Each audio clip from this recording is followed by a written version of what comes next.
हिंदी में यूपीएससी की तैयारी से संबंधित प्रोग्राम्स को देखने के लिए सब्सक्राइब करें study IQIAS Hindi. Hello and very good evening everyone, कैसे हैं सब और स्वागत है सभी का स्टडी IQIAS हिंदी में। और फिलहाल हम बात करने वाले हैं हमारी केंद्र सरकार की हार की। 12 सालों में पहली बार ऐसा हुआ है कि केंद्र सरकार की संसद में हार हुई है। ऐसा इसलिए क्योंकि दरअसल हमारी केंद्र सरकार लोकसभा में 161वां संविधान संशोधन विधेयक लेके आई थी और ये विधेयक ही रह गया क्योंकि सरकार इसको पास कराने में पूरी तरह से नाकाम रही, असफल रही। और बीते 12 सालों में ये पहली बार हुआ है कि जब सरकार के द्वारा लाया गया कोई संविधान संशोधन विधेयक पास नहीं हो सका हो। हालांकि एक दूसरी तरफ सरकार ने बड़े बड़े विधेयक जैसे कि अनुच्छेद 370 को रद्द कराना, जम्मू कश्मीर का पुनर्गठन करना, ऐसे बड़े बड़े विधेयक भी पास करा लिए थे, लेकिन सरकार महिलाओं को आरक्षण देने वाले विधेयक को पास नहीं करा पाई है। और ये मोदी सरकार की बड़ी हार है। और ये केवल अभी 12 साल ही नहीं बल्कि 1990 के दशक के बाद पहली बार ऐसा हुआ है कि कोई रूलिंग पार्टी अपना लाया गया संविधान संशोधन विधेयक पास नहीं करा पाई हो। बट ऐसा क्या था इस विधेयक में और किस तरह से ये फेल हो गया, वो सारी बातें हमें समझनी होगी। फिलहाल टाइटल का कहना है women's reservation bill defeated in Lok Sabha fails to get 2/3 majority. अभी देखिए, फिलहाल बहुत दिनों से एक शब्द सुनने को मिल रहा था, संसद का विशेष सत्र।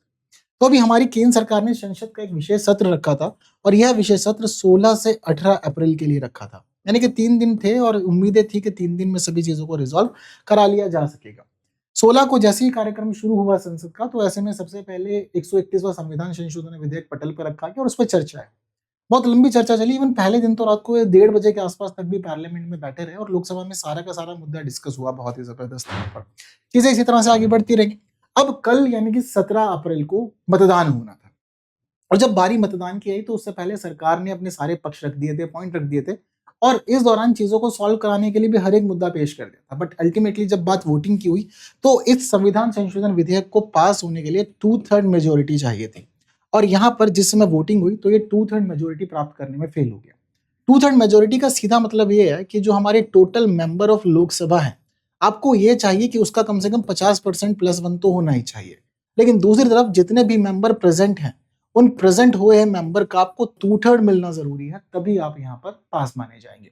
अब जिस समय वोटिंग होनी थी तो उस समय पार्लियामेंट के अंदर मौजूद थे 528 मेंबर्स। अब इस दौरान सरकार को बहुमत के लिए चाहिए था 352, जहां पर बहुमत बन जाता।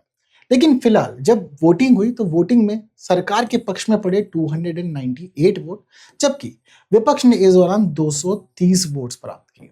तो ऐसे में जो मेजोरिटी का टारगेट था वो बहुत ज्यादा दूर रह गया, यानी कि सरकार यहाँ पर 54 वोट्स से दूर रह गई स्पेशल मेजोरिटी प्राप्त करने में। एंड द रिजल्ट इज कि सरकार का 131वां संविधान संशोधन विधेयक यहाँ पे फेल हो जाता है।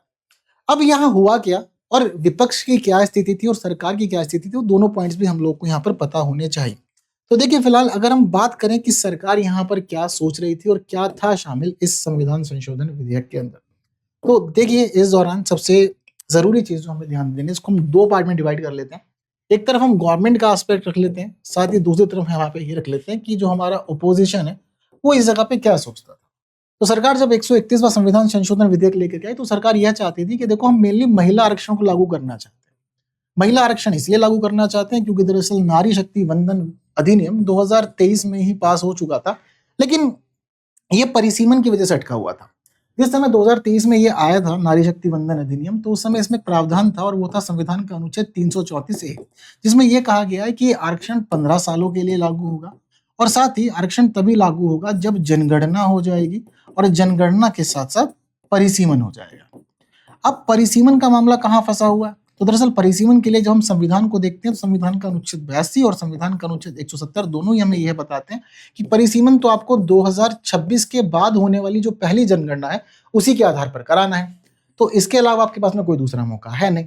तो अभी सरकार ने सोचा कि एक काम करते हैं, चीजों को बदलते हैं, 2026 के बाद का इंतजार करेंगे। तो ऐसे में तो फिर जो हमारा मामला है वो पहली बार 2034 के लोकसभा इलेक्शन या आम चुनावों के अंदर ही लागू हो पाएगा, उससे पहले नहीं होगा। लेकिन 2023 का बना कानून 2034 में लागू हो तो ये बहुत बड़ा डिले, तो क्यों ना उसको 2029 में ही लागू कर दिया जाए। तो सरकार ने 2029 में लागू करने के लिए यह फैसला किया कि एक काम करते हैं, परिसीमन को 2011 की जनगणना के आधार पर करा लेते हैं और संविधान में थोड़ा संशोधन कर देते हैं। 2011 की जनगणना के आधार पर परिसीमन भी हो जाएगा, महिला का आरक्षण भी लागू हो जाएगा और इसी के साथ हम यहाँ पर संसद की सीटों को यानी कि लोकसभा की सीटों को बढ़ा भी लेंगे। तो सरकार कह रही थी कि 543 सीटों को बढ़ा करके अब हम लोग 850 करने के लिए यहाँ पर चीजें डिसाइड कर रहे हैं और इसी के आधार पर परिसीमन भी हो जाएगा। तो सरकार मेनली चाहती थी कि महिलाओं को आरक्षण मिले, हमारी लोकसभा की सीटों का पुनर्गठन हो जाए। इसी के साथ सरकार ये भी चाहती थी कि एक नागरिक, एक वोट, एक मूल्य का संकल्प भी पूरा हो सके, क्योंकि अभी एक दिक्कत ये हो रखी है कि 1971 से ही हम लोगों ने परिसीमन को फ्रीज रखा हुआ। अब इस दौरान हमारे जो मेंबर ऑफ पार्लियामेंट है, तो कोई मेंबर ऑफ पार्लियामेंट तो इस तरह का है कि उसके अधीन केवल 6 लाख जनसंख्या है, लेकिन कोई मेंबर ऑफ पार्लियामेंट ऐसा भी है कि उसके अंडर 48 लाख जनसंख्या।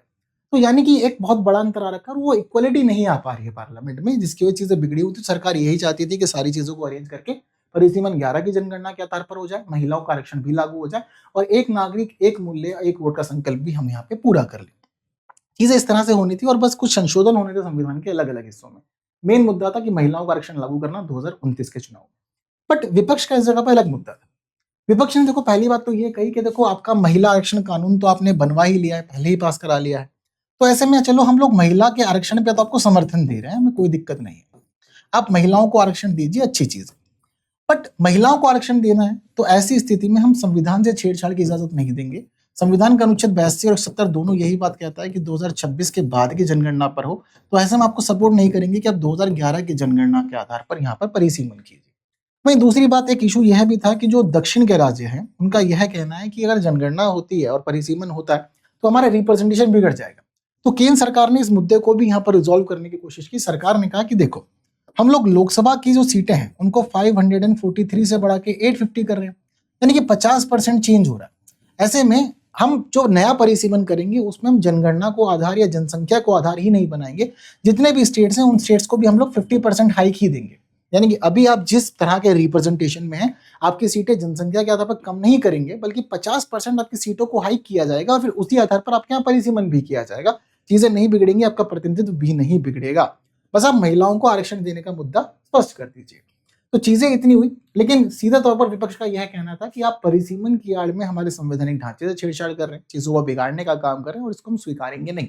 तो ऐसे में विपक्ष का जो मुद्दा था वो विरोध करने का था इस जगह पर, और इस दौरान विरोध इस कदर हो गया है कि महिलाओं को जो आरक्षण हमारी लोकसभा और राज्य की विधानसभाओं में 2029 में मिल जाता, अब वो 29 में नहीं मिलेगा, वो सीधा 34 में जाकर के ही मिल पाएगा, क्योंकि परिसीमन करना, सभी चीजें डिसाइड करना वो एक लंबी प्रक्रिया है। क्योंकि परिसीमन की जो प्रक्रिया होती है दरअसल वो 2 चरण की प्रक्रिया होती है। 2 चरण की प्रक्रिया में पहला चरण बहुत ज्यादा ईजी है और वो होता है राज्यों के आधार पर सीट आवंटन करना। लेकिन राज्यों को जब आप सीट का आवंटन कर देते हैं तो दूसरा जो चरण होता है ना, वही सबसे ज्यादा जटिल है, क्योंकि इस अब बांटी गई सीटों को ना आंतरिक तौर पर लागू करना होता है।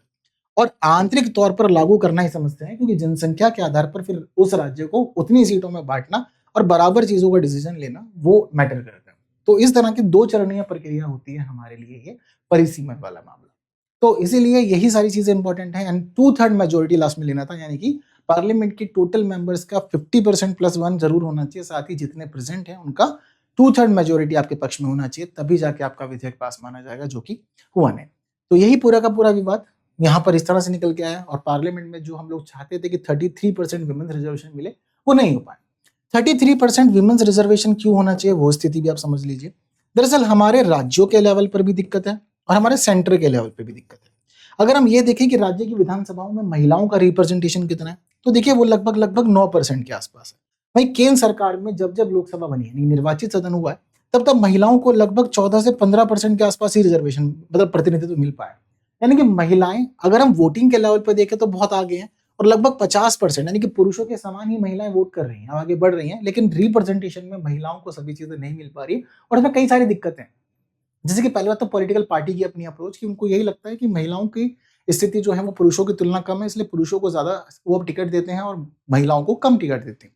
दूसरी बात, फिर महिलाओं के पास संसाधनों का अभाव है, पुरुषों के पास संसाधन ज्यादा है, महिलाओं के पास ऐसी स्थिति नहीं होती। और तीसरी बात, सामाजिक सांस्कृतिक परंपराएं, जनरली ये सोचा जाता है कि महिलाओं को घर ही संभालना है तो क्यों बाहर जाना।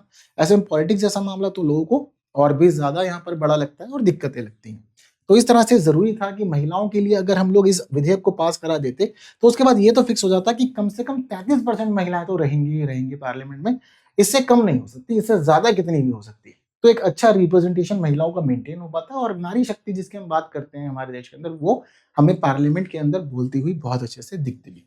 तो यही था पूरा का पूरा विपक्ष का मामला। और विपक्ष को फिलहाल अब यही लगता है कि उसने सभी चीजें ठीक की हैं और चीजें अच्छी रही हैं और उसके बाद सभी चीजों को रोक दिया, और इसीलिए ऑलरेडी व्हिप जारी की जा रही थी और पार्लियामेंट के अंदर तो खुद कांग्रेस पार्टी ने 3 लाइन व्हिप जारी की थी। इसका यह मतलब था कि आपको सभी को प्रेजेंट भी होना है और साथ ही पार्टी लाइन के अकॉर्डिंग वोट भी करना है, पार्टी लाइन से हटना नहीं है। तो यही है कि किस तरह से हमारे देश में महिलाओं को आरक्षण नहीं मिलने वाला है, और नरेंद्र मोदी सरकार की 12 सालों में पहली बार बड़ी हार हुई है जब ये अपना लाया गया संविधान संशोधन विधेयक पास नहीं करा पाए। तो ऐसे ही इंपॉर्टेंट आर्टिकल्स और करंट अफेयर की चीजों को जानते रहिए, सीखते रहिए, पढ़ते रहिए और बाकी लोगों तक शेयर जरूर कीजिए। हाँ, अभी आपको मैं ये बता देता हूँ कि आपको इस तरह के आर्टिकल्स अच्छे से पढ़ने तो जुड़िए हमारे साथ सुबह 9 बजे, क्योंकि रोज सुबह 9 बजे हम द हिंदू न्यूज़पेपर एनालिसिस करते हैं हिंदी में, जहाँ न्यूज एनालिसिस का साथ एडिटोरियल डिस्कशन भी होता है। इतना ही नहीं, इसी के साथ एक और बड़ी चीज है, वो ये है कि 27 अप्रैल से स्टडी आईक्यू का नया बैच शुरू हो रहा है, और इस नए बैच की खास बात यह है कि आप लोग यहाँ डिस्काउंट ले सकते हैं KL लाइव कोड यूज करके, साथ ही आपकी फीस भी रिफंड हो जाएगी अगर आप लोग प्रीलिम्स एग्जामिनेशन क्लियर कर लेते हैं। तो आपकी क्लासेस पूरी मिलेगी 1000 से अधिक घंटे की होगी, जहाँ आपका पूरा कंप्लीट सिलेबस कराया जाएगा, साथ ही साथ आपको mentorship, test series, study material, हर एक सुविधा मिलेगी जो कि तैयारी को आसान बना सकती है। तो 2027, 28, 29 के बैचेस हमारे अवेलेबल है, और ये P2I बैच है, यानी कि प्रीलिम्स मेंस इंटरव्यू तीनों ही चरणों की तैयारी होती है। बाकी आप जुड़ सकते हैं मेरे साथ अलग प्लेटफॉर्म पे, तो टेलीग्राम, इंस्टाग्राम, फेसबुक और एक्स, हर एक प्लेटफॉर्म पे आप जुड़ सकते हैं मेरे साथ। साथ ही इसके अलावा आपको मेरी क्लास के पीडीएफ्स एंड अपडेट्स मिल जाएंगे टेलीग्राम चैनल पे, तो आप लोग QR कोड स्कैन करके नाम सर्च करके भी यहाँ पहुंच सकते हैं। तो फिलहाल के लिए इतना ही, बाकी मुलाकात होगी अगले सेशंस में कुछ नए विषयों के साथ। तब तक के लिए सेशन को शेयर कीजिए, कमेंट कीजिए, बाकी जुड़े रहें मेरे और स्टडी आईक्यू के साथ। Thank you so much, see you soon, जय हिंद। हिंदी में UPSC की तैयारी से संबंधित प्रोग्राम्स को देखने के लिए सब्सक्राइब करें स्टडी IQ IAS हिंदी।